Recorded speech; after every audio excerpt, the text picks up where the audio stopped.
वर्षाचे 365 आणि वर्षाचे महिने किती 12. मग 6 महिने सुख आणि 6 महिने दुःख असं करता येईल का आपल्याला? 50-50 चहा चालेल, पण सुख आणि दुःख 50-50 करता येणार नाही. एक मरणाला विसरायचं नाही आणि दुसरं कोणाला विसरायचं नाही, देवाला विसरायचं नाही. लगीन असल्या की माणूस देवाचं नाव घेत नाही, देवाला विसरतो आणि वाढदिवसाला मरणाला विसरतो. Happy birthday do you. अरे पण तुझं एक एक वर्ष आयुष्य कवत चाललंय ना. एक हाऊस आहे ज्याची आराम कहे सब संग साथ है, वक्त से बड़ा कोई नहीं, टिकट मिला है जाने का तो ढेरा किया मशान में, जलाने वाले लाखों है लेकिन जलने वाला एक है.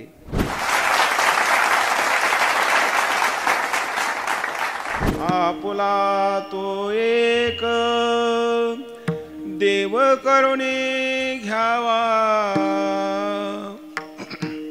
तेने विन जीवा सुख नव्हे. एरती माईख दुःखाची जनिती नाही आदी अवसान. आदिनाथ करे अविनाश करे आपली आयशे, लावी मना पिशे गोविंदाचे.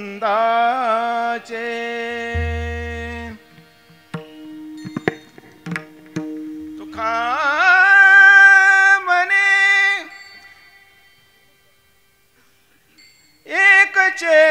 मरण उत्तम उरे कीर्ती माझी. येरती माईक दुःखाची जनिती नाही आदी अंती अवसान. कीर्तन रूपी सेवा करता घेतलेला अभंग म्हणजे निरूपणा करता घेतलेला अभंग. जगद्गुरु महान वैष्णव संत श्रेष्ठ तुकाराम महाराज यांचा हा अभंग आहे. बोध लीलांबरी ग्रंथामध्ये 25 अध्यायाचा जो ग्रंथ आहे त्यामध्ये लिमराज महाराजांचं चरित्र आलेलं आहे. असंच बोधले महाराजांचं जे समाधी स्थान आहे संजीवन समाधी स्थान आहे आणि बोधले महाराज सुद्धा महादेवाचेच अवतार आहेत.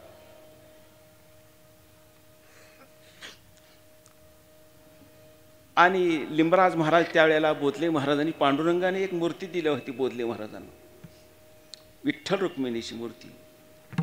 आणि ते स्थापन करण्याकरता लिंबराज महाराज त्या ठिकाणी रामदास स्वामी, याकूब बाबा केळशीकर,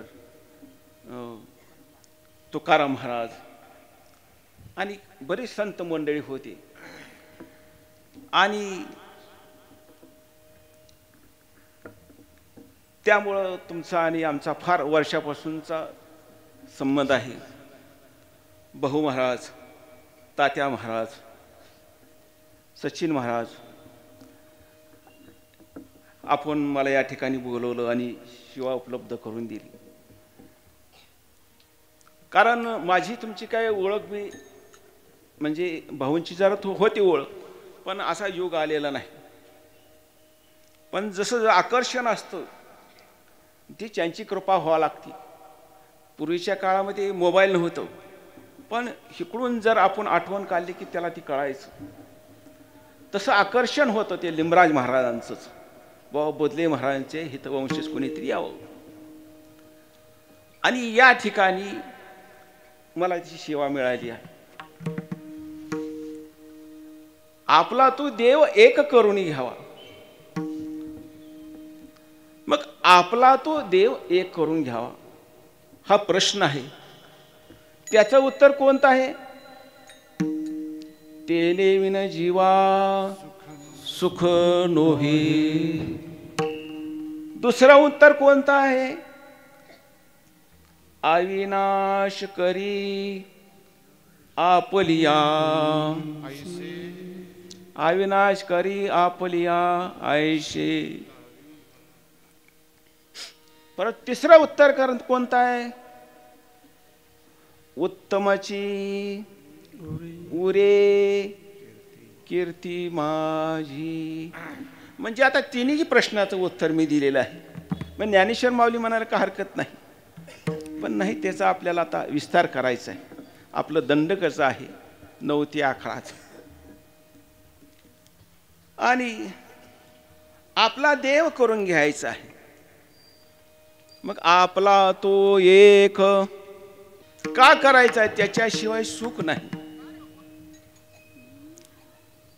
आणि त्याच्याशिवाय अविनाशी करणार कोणी नाही. आणि शेवटी काय आहे?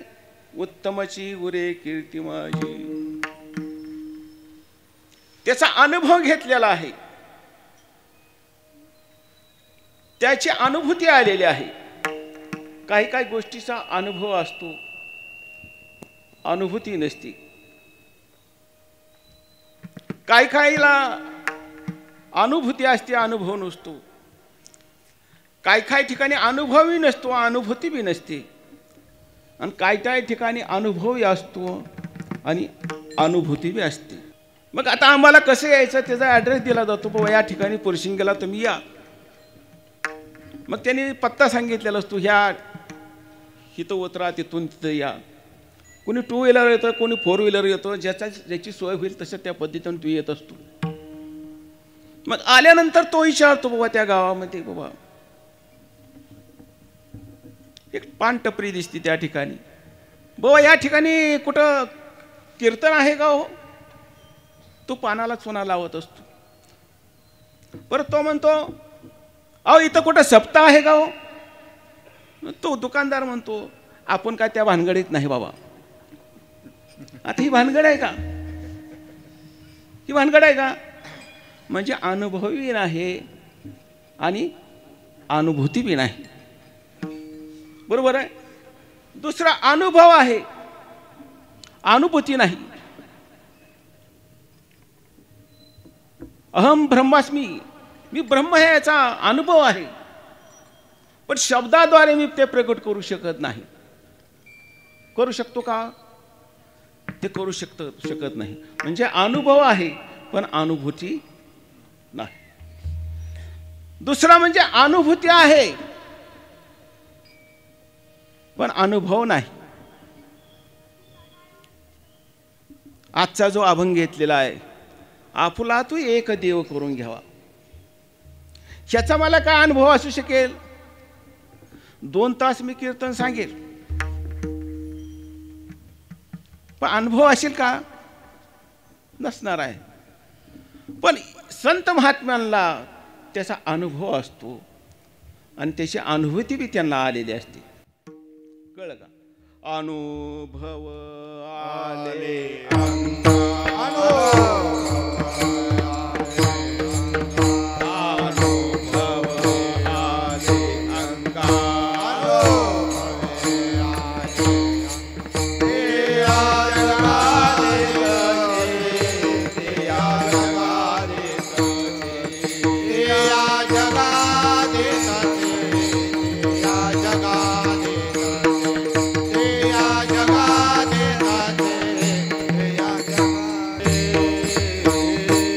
लग्न केल्याशिवाय त्याचा अनुभव करणार आहे का?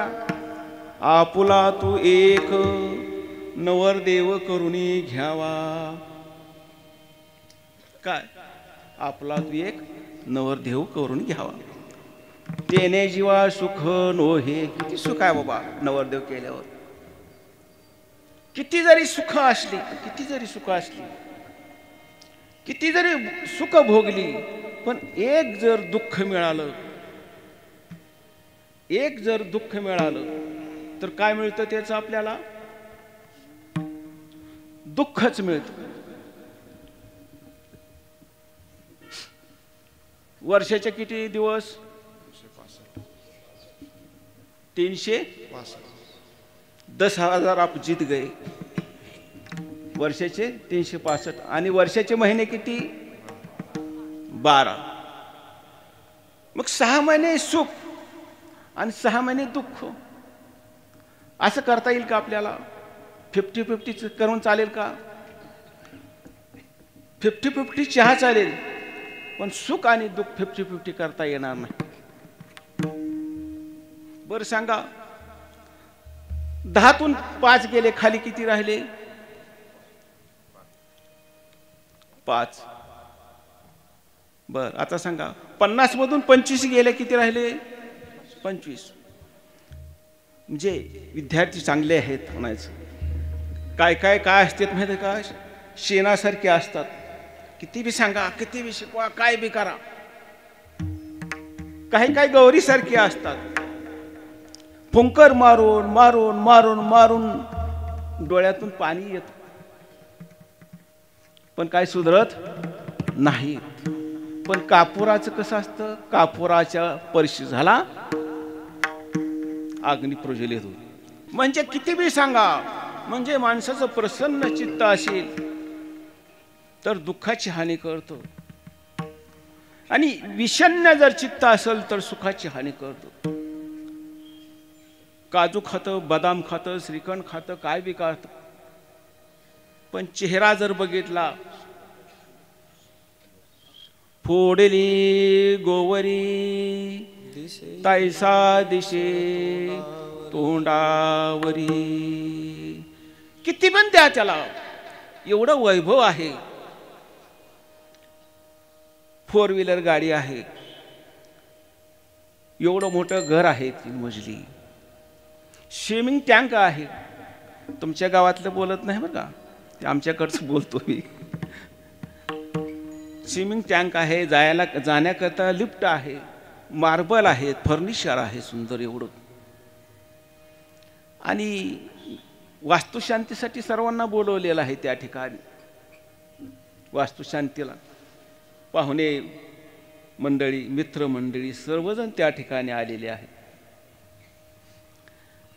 आणि आलेला कार्यक्रम चालू झालेला आहे. पदार्थ वाढतात, अशी पदार्थाची रेलसेल त्या ठिकाणी चालू आहे. मग इतके पदार्थ वाढवून झालेले आहेत, तेवढ्यात शॉर्ट सर्किटनं लाईटच गेलेले आहे. काय झाले? शॉर्ट सर्किटनं लाईट गेली. मग आता ज्याच्या घरी एवढा मोठा कार्यक्रम चालू झाला असेल आणि तिथं लाईट जर गेली तर काय अवस्था होईल? किती पचका होईल त्याचा? मग ती लाईट जोडण्याकरता काय आहे, लाईट कोणाकडून जोडली होती? ज्याला त्याचं ज्ञान नाही, ज्याला त्याचं ज्ञान नाही त्याच्याकडून ती लाईट जोडलेली होती.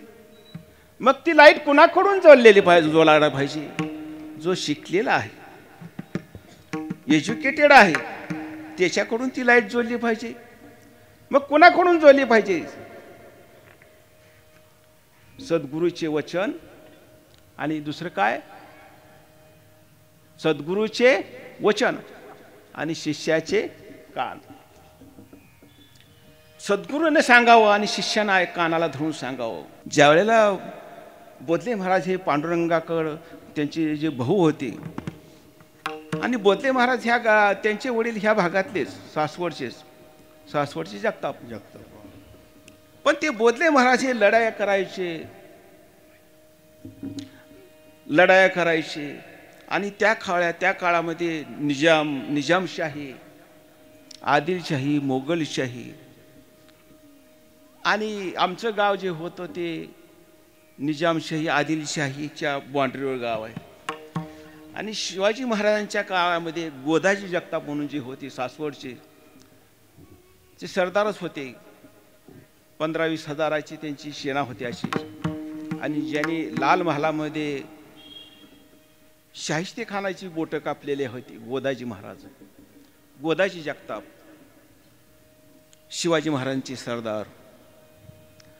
आणि त्या गोदाजी महाराजांचे हे मानकोजी बोधले महाराज हे बंधू होते. आता इतिहासकार काय म्हणतात की दुष्काळ पडला किंवा तिथे गेले, पण असा इतिहास बी आहे की दुसरा, की बोधले महाराज त्यांच्यावर लक्ष देण्याकरता आदिलशाह, निजामशाह हे त्यांच्यावर लक्ष ठेवण्याकरता ते भांजी जगताप त्या ठिकाणी गेले होते. जे सरदारच होते ते भांजी जगताप. आणि ज्या वेळेला एक जाता जाता आलं म्हणून ती सांगून जायचं आहे आपल्याला.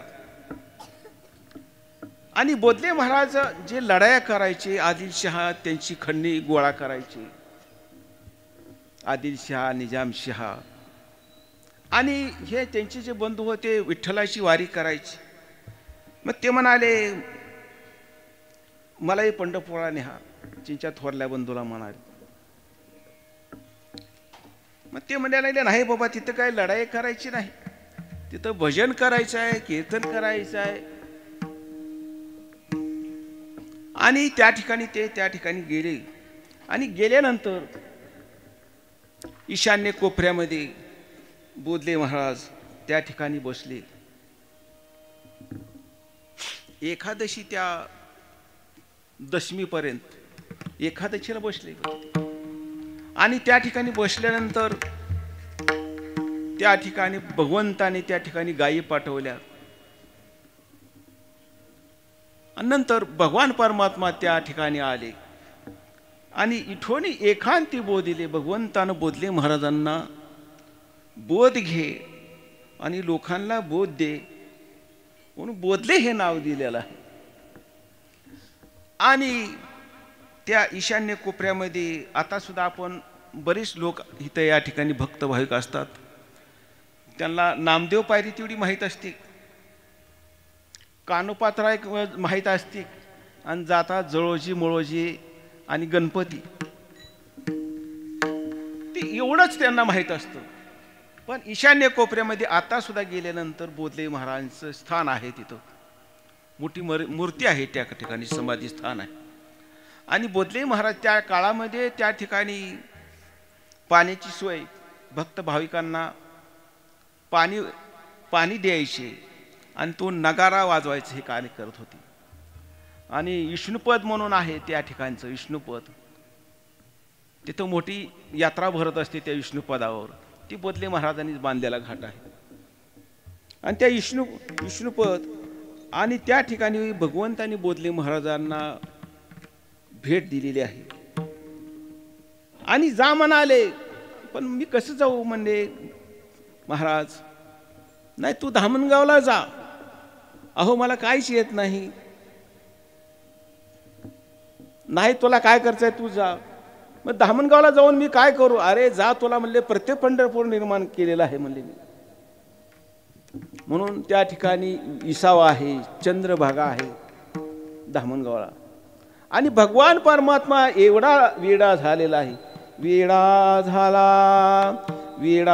झाला लाचावला भक्तीशी. आणि भगवान परमात्मा धामणगावला पंढरपुराहून धामणगावला पळत आलेले आहेत. पंढरीची वाट धामणगावा गेली, पंढरीची वाट धामणगावा गेली, पंढरीची वाट धामणगावा गेली, पंढरीची वाट धामणगावा गेली. आईची सेवा केली बोधल्याने, आईची सेवा केली बोधल्याने, आईची सेवा केली बोधल्याने. पंढरीची वाट धामणगावा गेली, पंढरीची वाट धामणगावा गेली, पंढरीची वाट धामणगावा गेली, पंढरीची वाट धामणगावा गेली. आईची सेवा दिली बोधल्याने,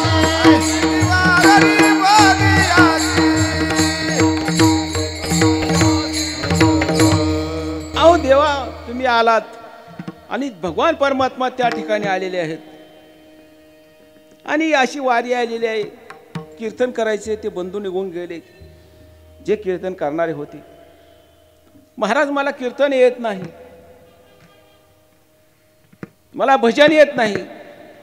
मग पांडुरंग सांगितलं बाबा तो नुसतं उभा तर राहा. म्हणून आम्ही पहिल्यांदा पाठीमागं पाया पडतो आणि भगवान परमात्मा बोधले महाराजांच्या पाठीमागं उभा राहिलो.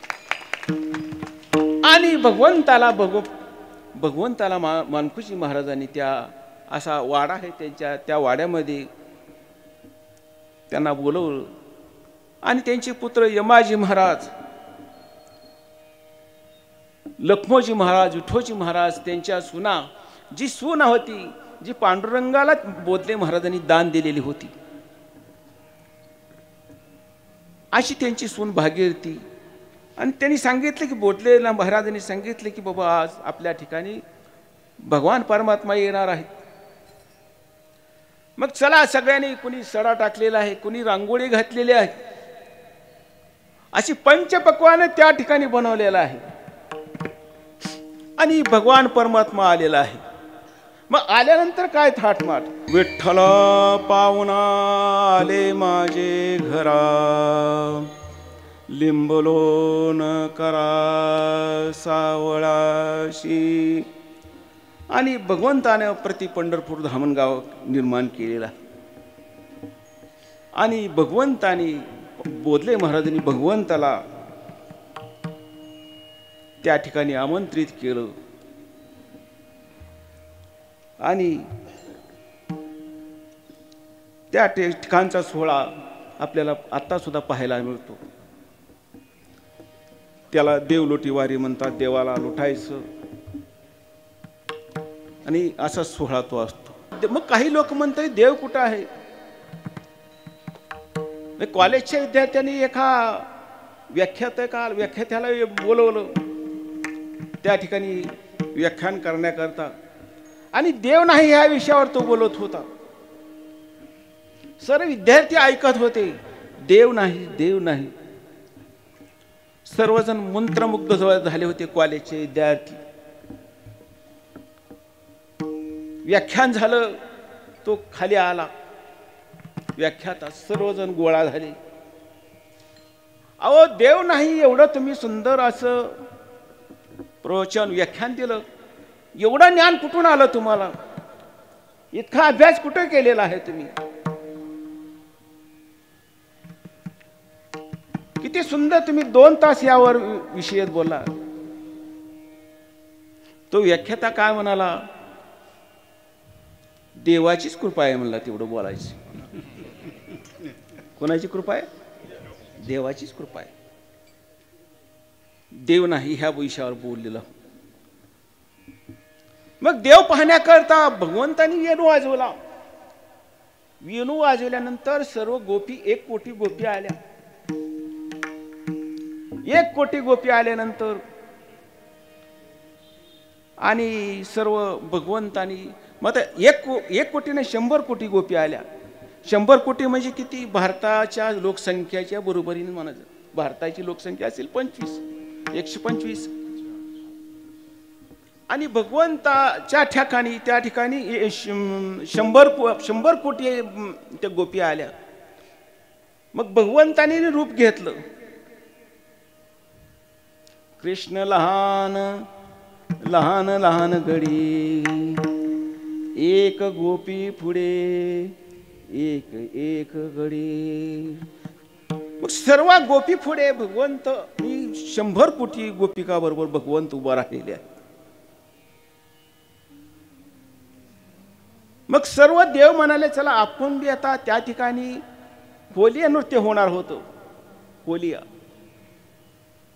ते नृत्य पाहण्याकरता त्या ठिकाणी आलेले आहेत. इंद्र आलेला आहे, इंद्राची पत्नी आलेली आहे, सहकुटुंब सहपरिवार आलेले आहेत. वरुण आलेला आहे, वरुणाची पत्नी वरुणाही आलेली आहे. कुबेर आलेला आहे त्या ठिकाणी. आणि आल्यानंतर इंद्राची पत्नी इंद्राणी, अरे बापरे, देव किती सुंदर दिसतोय, तो किती देव सुंदर आहे. इंद्र म्हणतो देव कुठं आहे. इंद्र काय म्हणतो, देव कुठं आहे. वरुणाची पत्नी म्हणते अरे किती देव सुंदर आहे, देखना आहे, किती सुंदर देखना आहे, किती सुंदर नृत्य करू लागलेला आहे. कोण म्हणतो, वरुण म्हणतो. आपल्या वरुण आई म्हणते, वरुण म्हणतो देव कुठं आहे. कुबेराची पत्नी म्हणती अरे देव किती सुंदर आहे. कुबेर म्हणतो देव कुठं आहे. कारण त्यांना देव काही दिसलेला नाही.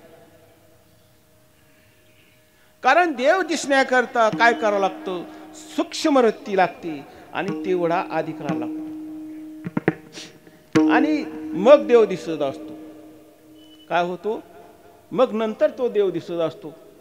मग तुकाराम महाराजांनी तो देव दिसलेला आहे. एक वारकरी गेलेला आहे आणि वारकरी तुकाराम महाराजांकडे गेल्यानंतर म्हणाला, सर्व सुख भोगलेले आहे, वैभव संतती संपत्ती सर्व काय आहे, पण मला सुखच लागत नाही. मग मी काय करू? तुकाराम महाराज म्हणजे माझ्याकडे दररोज यायचं. काय करायचं? भजन करायचं, हरिपाठ म्हणायचा, पंढरपूरची वारी करायची. मग आणखीन काय करावं लागेल?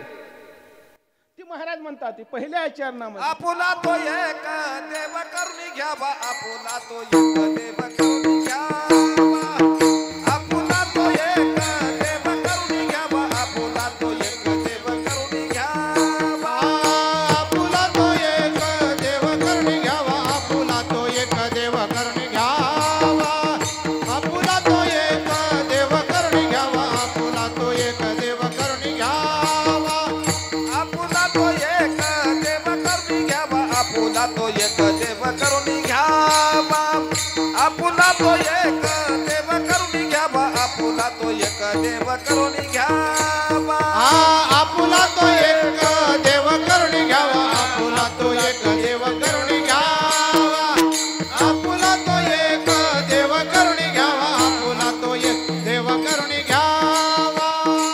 तेने बिन जीवा सुख नो है, तेने बिन जीवा सुख नो है, तेने बिन जीवा सुख नो है. जरती माईक तुकाची जननी, जरती माईक तुकाची जननी, जरती माईक तुकाची जननी, जरती माईक तुकाची जननी.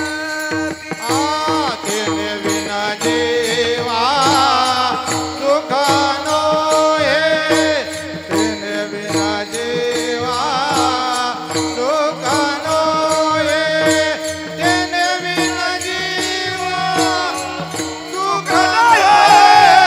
जरती माईक तुकाची जनाने, जरती माईक, जरती माईक, जरती काची जनाने.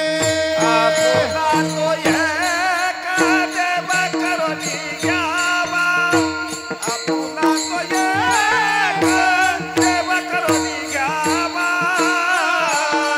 तेने विना जीवा सुख नो तेरे बिना जीवा सुख नो. आपुला तो एक देव करुणी घ्यावा, आपुला तो एक देव करुणी घ्यावा, तेने विना जीवा सुख नो हे, तेने विना जीवा सुख नो हे. आपुला तू एक देव करून घ्यावा, तेने विना जीवा. कळलं का? मी म्हणलेलं कळलेलं ना तुम्हाला कशासाठी घ्यायचं आहे? तेने विना जीवा सुख नव्हे. एखाद्या वेळेस तुमची नगरपालिका का ग्रामपंचायत मला काय माहीत नाही, पण आमच्याकडे ग्रामपंचायतीमध्ये पाणी जर नाही आलं आमच्या गावामध्ये, तर म्हणतात चला सदस्याला विचारू. सदस्याला विचारल्यानंतर सदस्य म्हणतो ग्रामसेवककडे जावा, पाणी नाही आलं म्हणून. ग्रामसेवककडे जातो.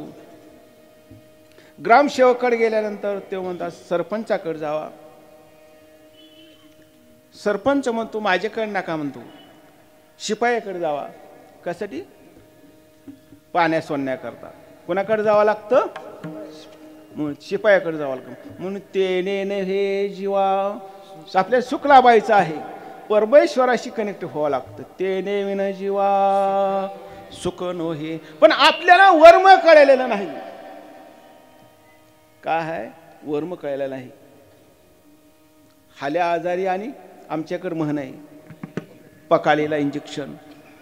एवढा आजार आहे वाढलेला. आणि आजार वाढल्यानंतर ह्याला दाखव, त्याला दाखव, त्याला दाखव. ट्रीटमेंट वेगळीच होती, आजार वेगळाच असतो त्याचा.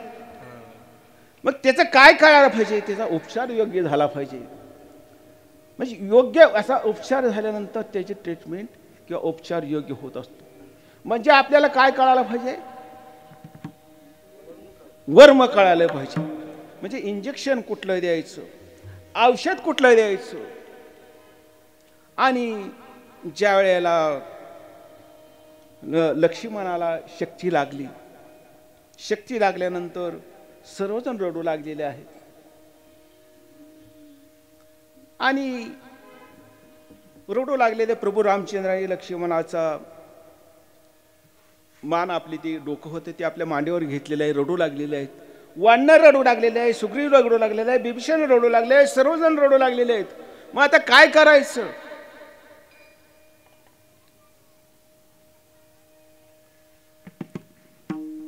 मग सुग्रीवाला बोलवलं, त्या ठिकाणी जांबवंतला बोलवलं. त्याला विचारलं, बाबा बाबा लक्ष्मणाला शक्ती लागलेली आहे आणि जा त्या द्रोणागिरी पर्वतावर हा वल्ली घेऊन या. ती म्हणाले मला बी काही त्याच्यातलं मी जाईन, पण सूर्योदयापूर्वी यायचं. मग ती अगोदर त्या वैद्याला बोलवलं. वैद्याने सांगितलं की बाबा सूर्योदयापूर्वी जो जाईल द्रोणागिरीवर आणि वल्ले आणेल तर लक्ष्मण जिवंत होईल. मग एका एकाला बोलवलं, जांबवंतला बोलवलं, माझं वय झालेलं आहे म्हणलं मी जाऊ शकत नाही. बिभीषणला बोलवलं, ते म्हणले जाईन पण यायची गॅरंटी नाही. प्रत्येकाला बोलवलं. मग आता काय करायचं. ते म्हणले चला हनुमंतला पाठवू. म्हणले हनुमंतला बोलवलं. बाबा द्रोणागिरीवर जायचं आहे, लक्ष्मणाला शक्ती लागलेली आहे आणि तो वल्ली घेऊन यायची आहे आणि नाकामध्ये आणि कानामध्ये सोडायची आहे, पण कधी सूर्योदयाच्या आतमध्ये यायचं आहे. ते वर्माबद्दल मी बोलतोय. मग आता काय, मग हनुमंत काय लगे गेला का द्रोणागिरीवर. हनुमंत कुठे गेले पहिल्यांदा, कुठे गेले हनुमंत. सूर्योदयाच्या पूर्वी तर आपल्याला वल्ले घेऊन यायचे आहे. हनुमंत पहिल्यांदा सूर्यदेवाकडे गेले. सूर्यदेवाकडे गेले. सूर्यदेव काम करून येऊन थकले होते आणि थकलेले होते. मग आता हनुमंत त्या ठिकाणी गेलेले आहेत, पण आता दारावरची कडी तर वाजवायची नाही. मग काय करायचं. हनुमंताने फोन केला मोबाईलवर. दृष्टांत मधलं आहे बरं का, ते म्हणतात त्या काळाला फोन होते का कुठं. हनुमंताने फोन केला. सूर्यनारायणाच्या पत्नीनं फोन उचलला. हॅलो, कोण बोलतय. मी हनुमंत बोलतोय म्हणले. ती दचकली सूर्यनारायणाची पत्नी आणि ती धावत आणि विचारलं काय काम आहे. ते म्हणले सूर्यदेवाला मला भेटायचं आहे. सूर्यदेवाला भेटायचं आहे, पण ती कडी उघडा तेवढी, मला त्यांच्याशी बोलायचं आहे. मग त्यांची पत्नी सूर्यदेवाकडे गेली, सूर्यनारायणाकडे धावत घाबरलेली. उठा उठा मालक, तुमचा काळ आलाय म्हणले. लहान असताना म्हणजे हनुमंतराय सूर्याला गिळायला गेलेले होते. तुमचा काळ आलाय म्हणले, उठा. सूर्यनारायण म्हणले काय झालं. हनुमंतराय आलेले आहेत म्हणले तुमच्याकडे, तुम्हाला भेटायला. मग ते बी दचकले, दचकून उठले त्या, पण आलेले आहेत. मग असू दे ना, काय म्हणते ते म्हणते दरवाजा उघडा म्हणते. मग सूर्यनारायण म्हणाले जा की दरवाजा उघड जा.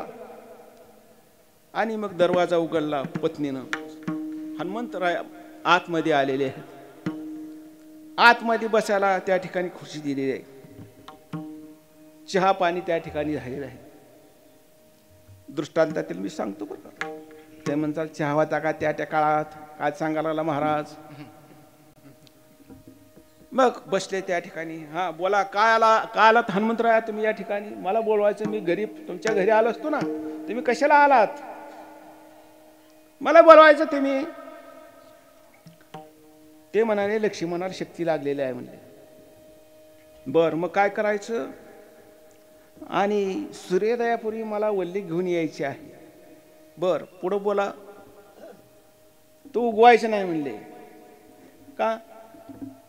तर त्या ठिकाणी रावणानं काही राक्षसाशी बसवलेले होते. तो काय नाव त्याचं नाव काल नाही मी. आणि तो भजन कीर्तन कुणी करत, आणि त्या ठिकाणी जात असताना मी बाबा भजन कीर्तन करत बसेन म्हणले. मग ती वल्ली कधी येणार घेऊन येणार आहे मी? मग मी काय करू? तू उगवायचं नाही म्हणले. काय करले? तू उगवायचे नाही.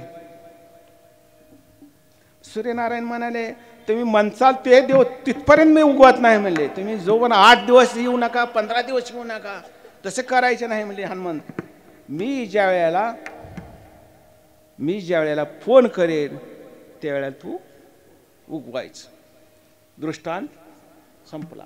म्हणजे काय कळलं पाहिजे? आपल्याला वर्म कळलं पाहिजे. मग वर्म कळायचं म्हणलं म्हणजे आश्रयाविनी शोभती पंडिता वनिता आणि लता. आश्रयाशिवाय शोभा नाही. पंडित असू द्या त्याला राजाश्रयाशिवाय शोभा नाही. पत्नी असू द्या त्याला पतीशिवाय शोभा आहे का? पत्नीला पतीशिवाय शोभा नाही. पत्नीला राहू कुठं वाटतं? सासरी राहू वाटतं का माहेरी राहू वाटतं? कुठं? ह्यांना इशारला प्रश्न. माहेरी राहू वाटतं. पण राहणं योग्य कुठं आहे? सासरी. शोभनीय आहे, वंदनीय आहे. म्हणून म्हणजे ज्या ठिकाणी भगवान परमात्मा योग्य आहे, कीर्तनविषयी योग्य आहे, पण आपली वृत्ती त्या ठिकाणी जात नाही. ज्या वेळेला आपली वृत्ती त्या ठिकाणी जाते त्यावेळेला काय होतं? विषय तो त्यांचा झाला नारायण, न आवडे जनधन माता पिता. पण एक जण म्हणाला तुकाराम महाराजांना, नाही माऊली महाराजांना म्हणाला, माझे आई वडील माझ्यावर एवढे प्रेम करतात,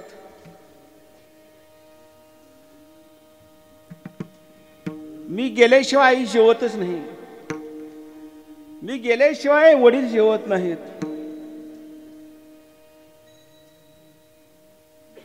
भाऊ जेवत नाही, माझी पत्नी जेवत नाही.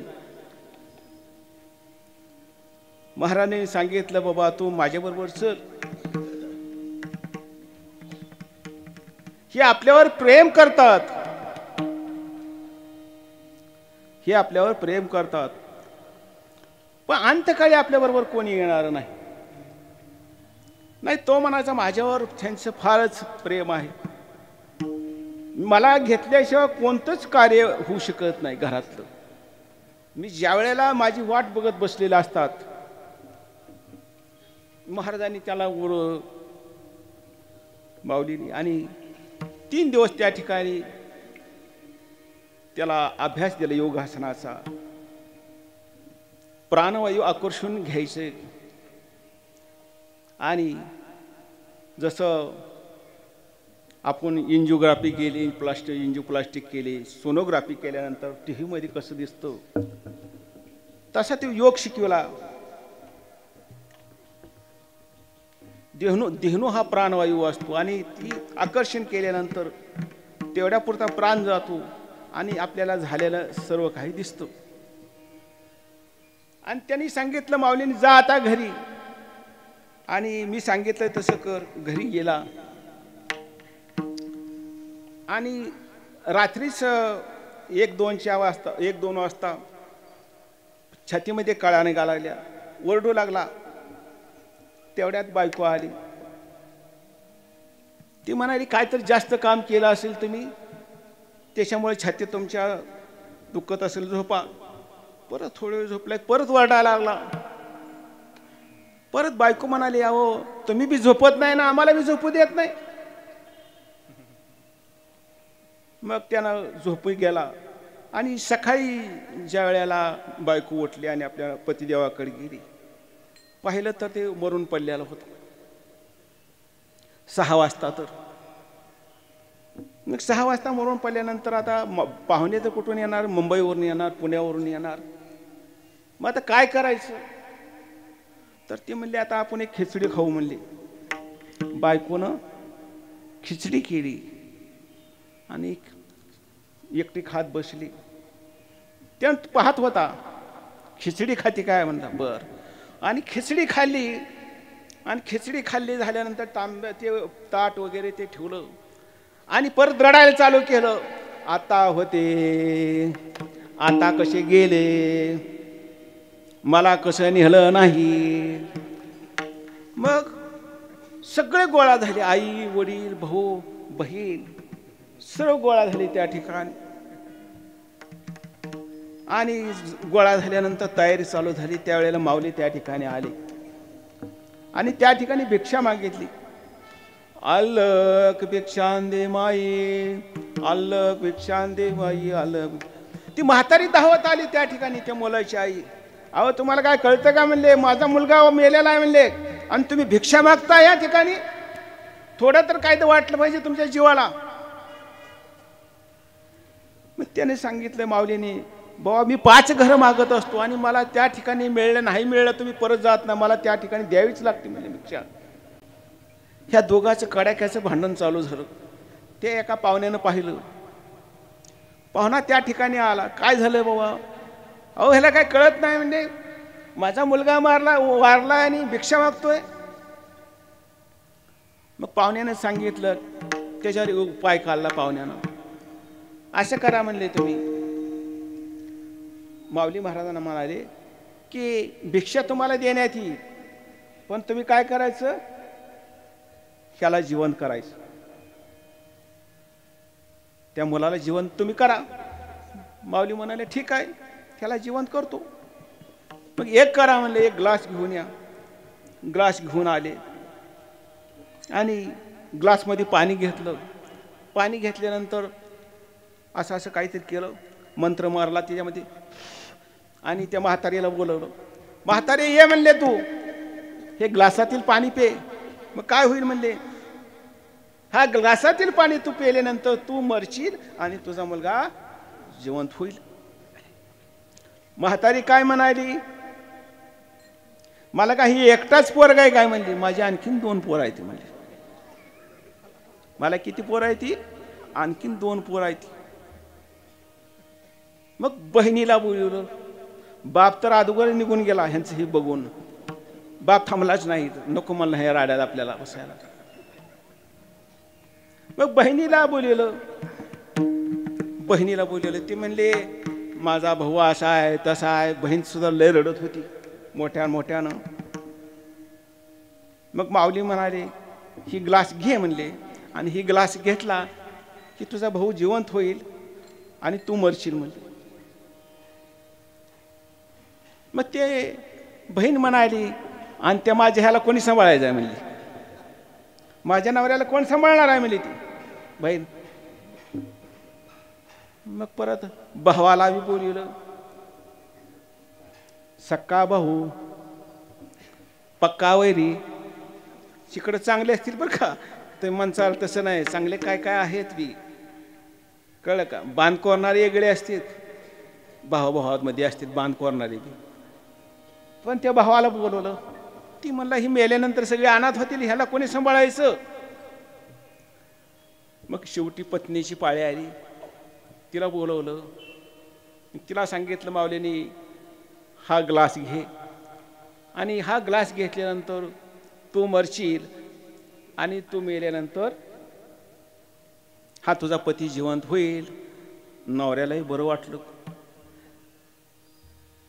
काय खात होती मग ती? खिचडी. खिचडी का खाईना, पण आपले आता माझ्यावर प्रेम आहे म्हणले, ती ही पेणारच म्हणले. पण बायको माया काय म्हणाली, काय आता मी पेले पण लेकरा बाळाला कोण आहे का म्हणले त्याला. बाप मरावा का बायको मरावी, कोण मारावं सांगा?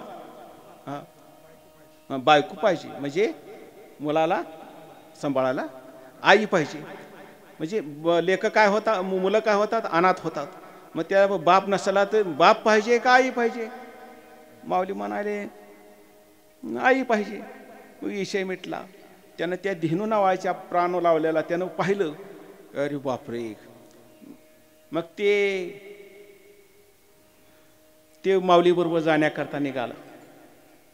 तेवढ्यात बायकोने पॅन्ट ओढली तिची. कशा चालला? खिचडी खाताना तुला बरं वाटत होते की? खिचडी खाताना बरं वाटत होतं की? म्हणजे आपला तू देव करून घ्यावा, तेने विन जीवा सुख नहे. म्हणून महाराज हे आपला तू एक देव करून घ्यावा, तेने विन जीवा सुख नाही. जीवाला सुख नाही.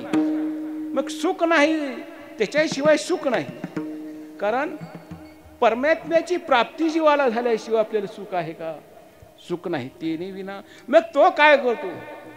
अविनाश करी आपलिया आयशे, लावी मना दिशे गोविंदाचे. आणि ती वेड लावतो. त्याला वेड पिशे म्हणजे वेड लावतो.